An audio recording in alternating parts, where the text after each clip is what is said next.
Friends, the India story is strong today and stronger tomorrow. Let me explain how. Today, India is undergoing a rapid change in mindset as well as markets. Today, the FDI regime has been very well liberalized. We have created a friendly tax regime. We have come up with incentive schemes for champion sectors.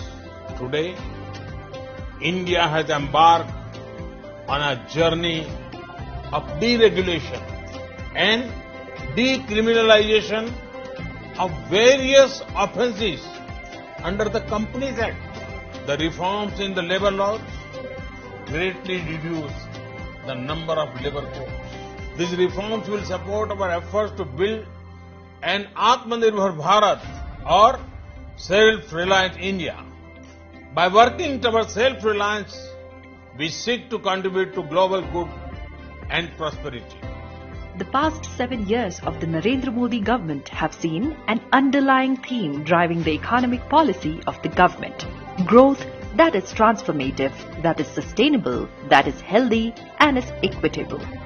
These 7 years saw the government introducing landmark reforms like reduced corporate taxes, insolvency and bankruptcy code, and the large-scale paring down of the Companies Act, among others. India is now one of the most competitive markets in terms of corporate tax rate.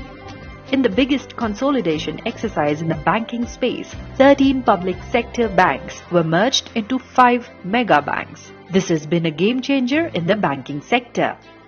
This period has also seen the integration of the nation as a single unified market through the introduction of the goods and services tax and the head-on redress of the non-performing assets to clear up the legacy issues inherited by the government. One of the biggest moves was to change the definition of MSMEs, revising the investment criteria upwards and bringing in turnover as point of identification. It has also removed the distinction between manufacturing and service sector, assuring the growing MSME access to the benefits available under the earlier definition of MSMEs. The Prime Minister's Vocal for Local is yet another initiative that is directed towards increasing manufacturing activities in India by encouraging consumption of goods. This will reduce India's dependence on imports and reinvigorate domestic economy through local markets.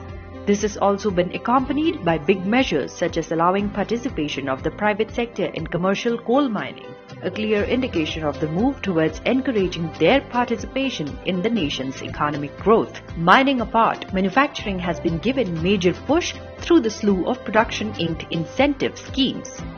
Rupees 2 lakh crore have been earmarked for the PLI schemes for 5 years in Budget 2021, which would lead to production worth $520 billion in India in the next 5 years.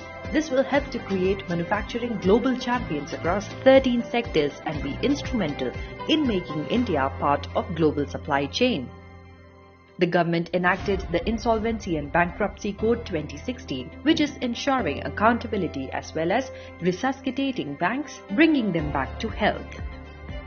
44 union labor laws were assimilated into 4 codes to facilitate easier compliance, even as old and outdated laws were eliminated to support one of the most competitive corporate tax rates in the world. Also, with the decriminalization of 48 sections of the Companies Act and many more steps, the framework to make India the preferred investment destination has been prepared, witnessed by record-breaking FDI investments this year. Forex reserves hit $600 billion mark for the first time, and FPIs also registered record highs. Even during the pandemic, FDI inflow grew to $81.72 billion in 2020-21, the highest ever in India's history. The government has opened up both non-strategic and strategic sector for private sector participation. With this step, the government gave a clarion call to India Inc. to come forth and invest. One of the key areas opened is space sector. Further, a liberal geospatial data policy is being announced to provide remote sensing data to private players. Another massive reform that has come about is that of faceless assessment and faceless appeals, ushering in an era of transparency in tax system. With a robust digital payments infrastructure in place, India continues to retain the global top spot in real-time payments transactions. It is predicted that digital payments in India would grow to 71.7% of all payment transactions by 2025. The paradigm of transformative economic growth has been redefined thanks to bold decision-making and the commitment of the leadership to serving India.